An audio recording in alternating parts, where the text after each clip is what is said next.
how are you? Today we are going to discuss the lesson name is Constitutional Design. This lesson of class 9 from the civics chapter 2 से ये lesson है जिसमें constitution की बात करेंगे और इसमें मेन मुख्य चीज़ ये बात करेंगे कि व्हाट इज कॉन्स्टिट्यूशन, कॉन्स्टिट्यूशन क्या है, कितने टाइप्स के होते हैं, और democratic constitution in south Africa इसकी बात करेंगे। व्हाई नीड कॉन्स्टिट्यूशन, कॉन्स्टिट्यूशन की आवश्यकता क्यों पड़ी, नेल्सन मंडेला कौन थे, अपार्थीड क्या होता है, हर एक चीज़ के बारे में विशेष रूप से आज हम बात करेंगे इस चैप्टर में। तो चलते हैं हम लोग सीधा टॉपिक पर। कॉन्स्टिट्यूशन, कॉन्स्टिट्यूशन होता क्या है?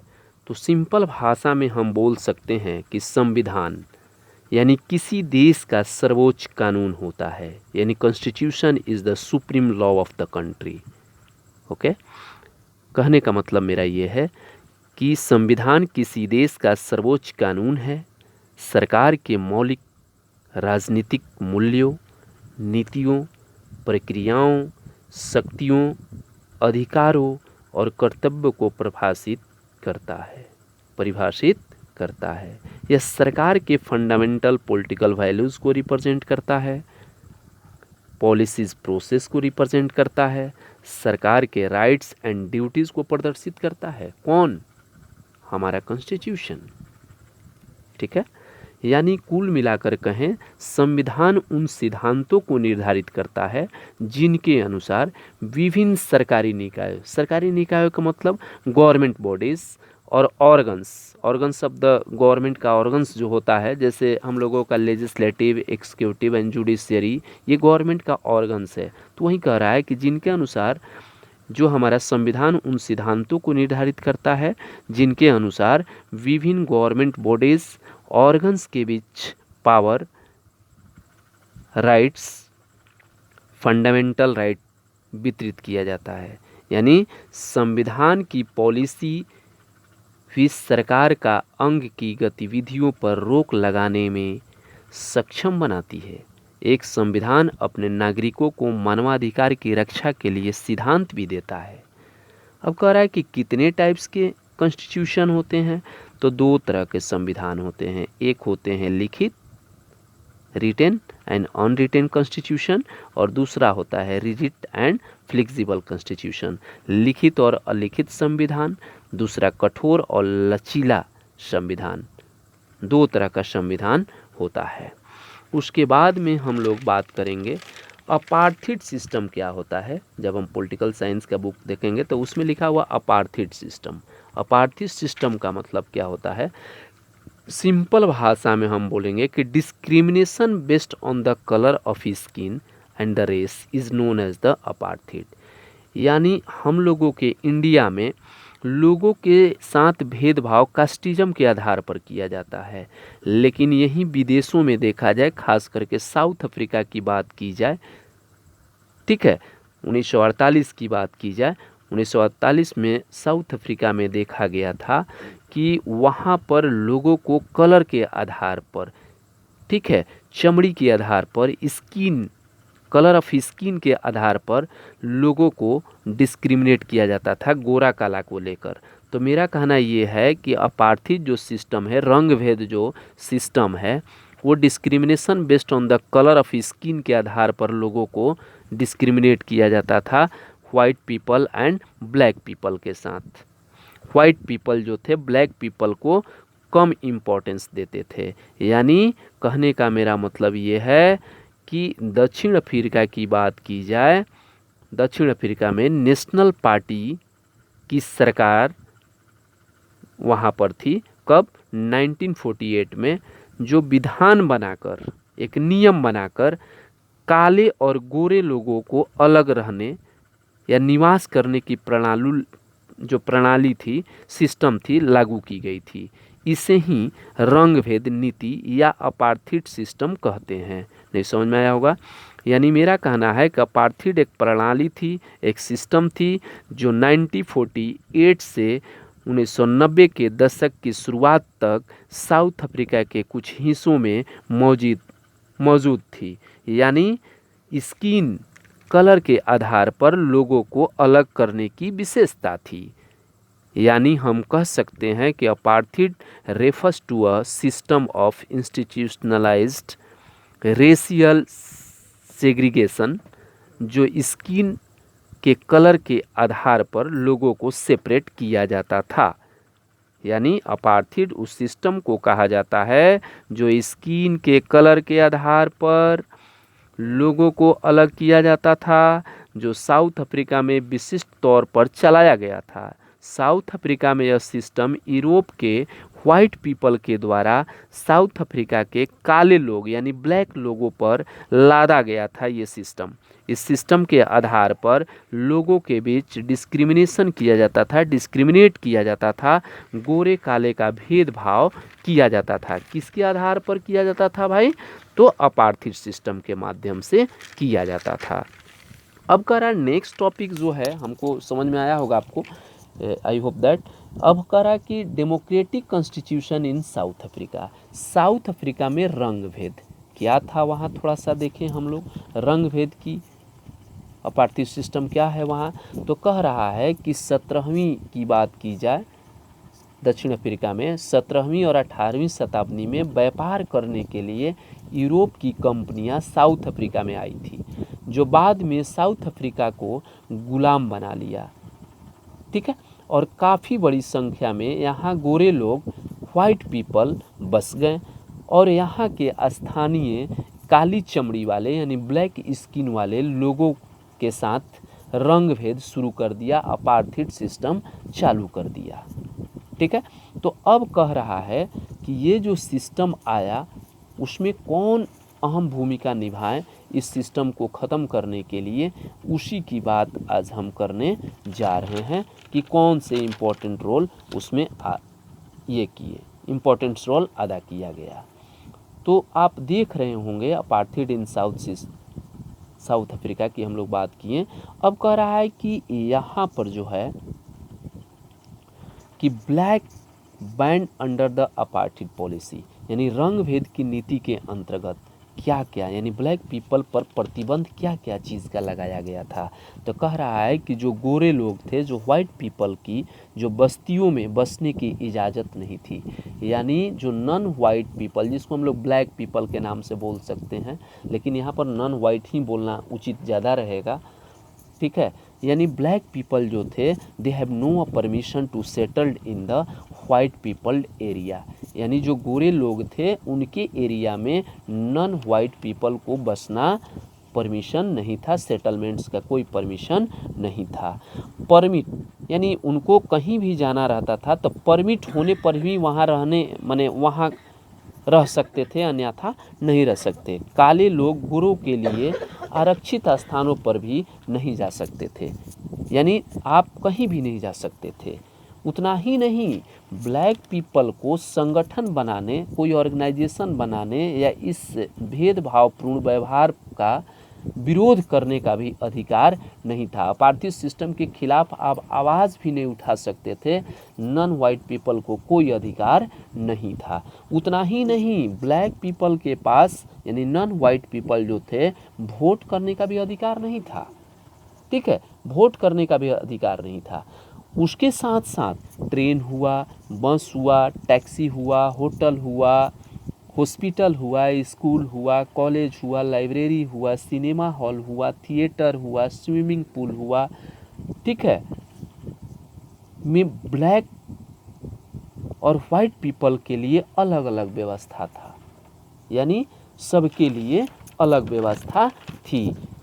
इसके अलावा अलगाव के रूप में जाना जाता था, यानी लोग जानते थे। अब कह कर रहा है कि अफ्रीकी राष्ट्रीय कांग्रेस का गठन, यानी formation of African national Congress, ये क्या है, कैसे इसका संगठन किया गया, कौन इसका किया, कौन थे इसका संगठन का ऑर्गेनाइज करने वाले।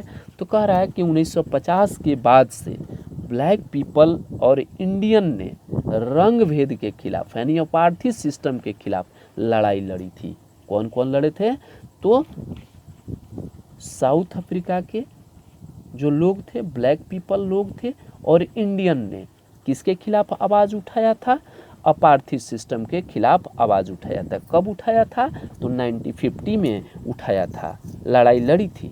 लोगों ने विरोध मार्च क्या किया भाई? इस नेशनल कांग्रेस को कैसे आगे बढ़ाया गया?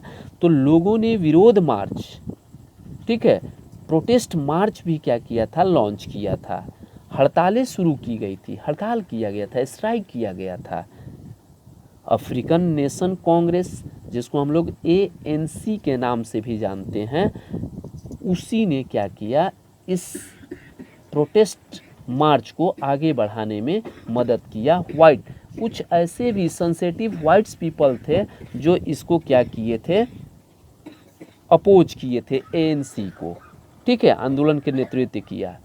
साथ में रेशियल डिस्क्रिमिनेशन का विरोध करने के लिए लेबर संगठन यानी लेबर संघ, कम्युनिस्ट पार्टी और कुछ वाइट पीपल, संवेदनशील जो वाइट पीपल जो बहुत शुभचिंतक थे, वो लोग ANC में शामिल हुए थे। किस में शामिल हुए थे? ANC में। ANC का मतलब अफ्रीकन नेशनल कांग्रेस। ये क्यों बनाया गया था? तो ये अपार्थिव सिस्टम को रोकने के लिए ये बनाया गया था। कब बनाया गया था? तो 1950 में बनाया गया था, ठीक है। उसके बाद हम बात करेंगे, कह रहा है कि नए संविधान की ओर, टुवार्ड्स अ न्यू कॉन्स्टिट्यूशन, नए संविधान की ओर। जैसे जैसे विरोध और संघर्ष बढ़ते गया, गोरे शासकों ने महसूस किया कि ब्लैक पीपल की फ्रीडम को लिमिट करके वे अब ब्लैक पीपल को अपने शासन में नहीं रख सकते। यानी जैसे जैसे विरोध बढ़ते गया तो अब वाइट पीपल को समझ में आने लगा कि हम ब्लैक पीपल को, नॉन वाइट पीपल को अपने अंडर में नहीं रख सकते हैं। उसने ऐसा महसूस किया। तब क्या हुआ? आगे देखते हैं कि after spending 28 years in jail, 28 साल जेल में बिताने के बाद नेल्सन मंडेला वापस आए। अंत में 26 अप्रैल 1994 की मध्य रात्रि में, मिडनाइट में, दक्षिण Africa, south Africa Republic state के नए डेमोक्रेटिक स्टेट का उदय हुआ। रिपब्लिक बन गया, democratic state of the Republic of the south Africa emerge कर दिया गया। यानी अपार्थिव सिस्टम, रेशियल गवर्नमेंट का अंत हो गया। यानी apartheid government came into paving away and formation of the multi racial, कह रहा है कि मल्टी रेशियल गवर्नमेंट का गठन किया गया अपार्थिव सिस्टम को खत्म करके। किस तारीख को? तो 26 अप्रैल 1994 को। और नेल्सन मंडेला को साउथ अफ्रीका के पहले फर्स्ट प्रेसिडेंट बनाए गए थे, जो कि ब्लैक नॉन वाइट पीपल थे। ये पहली बार ऐसा साउथ अफ्रीका में हुआ था कि पहली बार ब्लैक पीपल को क्या किया गया था? नॉन वाइट पीपल को राष्ट्रपति बनाया गया था। ब्लैक लीडर, जिसको हम लोग बोलते हैं नॉन वाइट लीडर, ने अपने साथियों से वाइट पीपल के क्रूर व्यवहार के लिए माफ़ करने की अपील की गई थी। यानी ब्लैक पीपल, जो ब्लैक लीडर थे, वो अपने साथियों से, अपने लीडर से बोले थे कि वाइट पीपल के जो हम लोगों के साथ इतना जो गंदा व्यवहार किए, उनको माफ़ कर दिया जाए। और मिलकर दोनों ने, वाइट पीपल और नॉन वाइट पीपल ने दोनों मिलकर 2 साल की बहस और चर्चा के बाद ब्लैक एंड वाइट ने एक साथ बैठक करके दुनिया के बेहतरीन संविधानों में से एक ऐसा संविधान दिया, फ्लेक्सिबल संविधान दिया, जो आज एग्जाम्पल के रूप में माना जाता है। और सबसे बेहतरीन, दुनिया का सबसे बेहतरीन अगर माना जाए संविधान, तो वो साउथ अफ्रीका का है। अब साउथ अफ्रीका को डेमोक्रेटिक के मॉडल के रूप में देखा जाता है। यानी model become a first black president of south Africa, Nelson Mandela जो थे। उसके बाद है कि अबाउट द नेल्सन मंडेला, आखिर नेल्सन मंडेला थे कौन? बार बार हम लोग नाम ले रहे हैं कि नेल्सन मंडेला कौन थे, उनके बारे में। तो उसके बारे में थोड़ा सा देखें। नेल्सन मंडेला जो थे, साउथ अफ्रीका नेशनल कांग्रेस का सबसे सक्षम, एबल, कुशल और दूरदर्शी नेताओं में से एक थे।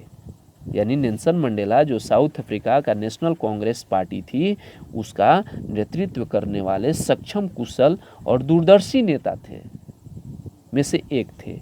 उनके नेतृत्व में ही उन्हीं के सुपरविजन में अपार्थी सिस्टम के खिलाफ आवाज़ उठाया गया था। कहाँ उठाया गया था? साउथ अफ्रीका में।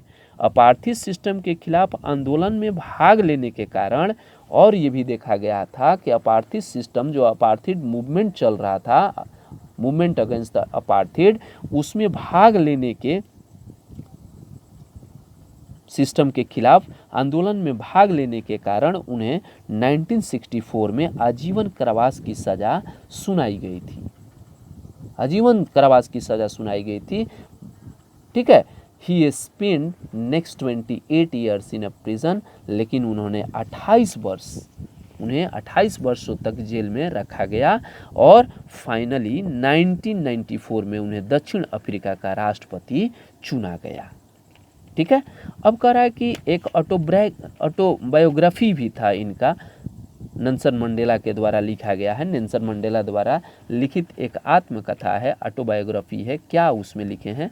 तो नेल्सन मंडेला द्वारा लिखित आत्मकथा का जो नाम है, जो लिखे हैं, Long Walk to Freedom. Long Walk to Freedom, ये बहुत इंपॉर्टेंट है कि नेल्सन मंडेला का ऑटोबायोग्राफी जो है उसका क्या नाम है? तो लॉन्ग वॉक टू फ्रीडम नाम है। उसके बाद हम लोग बात करेंगे कि why do we need constitution. Constitution की आवश्यकता क्यों है? तो सिंपल भाषा में हम कह सकते हैं कि to provide a set of the basic rule among the citizen. To provide a set of the basic rule among the citizen, पहला काम। दूसरा, एक डेमोक्रेटिक गवर्नमेंट बनाने और उसके कार्यों को तय करने के लिए बहुत ज़रूरी है क्या? कॉन्स्टिट्यूशन। दूसरा करा कि गवर्नमेंट के विभिन्न डिफरेंट वेरियस ऑर्गन्स के क्षेत्राधिकार का निर्णय करने के लिए संविधान की जरूरत है। एक अच्छे समाज, सोसाइटी का निर्माण करने के लिए संविधान की आवश्यकता है, to build the good society. उतना ही नहीं, सरकार को अपनी शक्तियों का दुरुपयोग करने से रोकने के लिए संविधान की आवश्यकता है, to prevent the government abusing its power. यह सरकार और क्या है? To secure the rights of the citizen. यह सरकार और नागरिकों के बीच ट्रस्ट को भी मजबूत करने के लिए जरूरी है। उतना ही नहीं, कह रहा है कि यह निर्धारित करता है कि सरकार कैसे चुनी जाएगी, उसके लिए जरूरी है कौन? संविधान।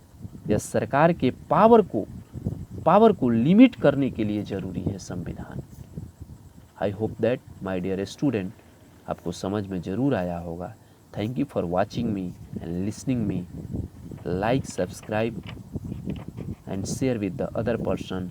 Thank you, bye bye.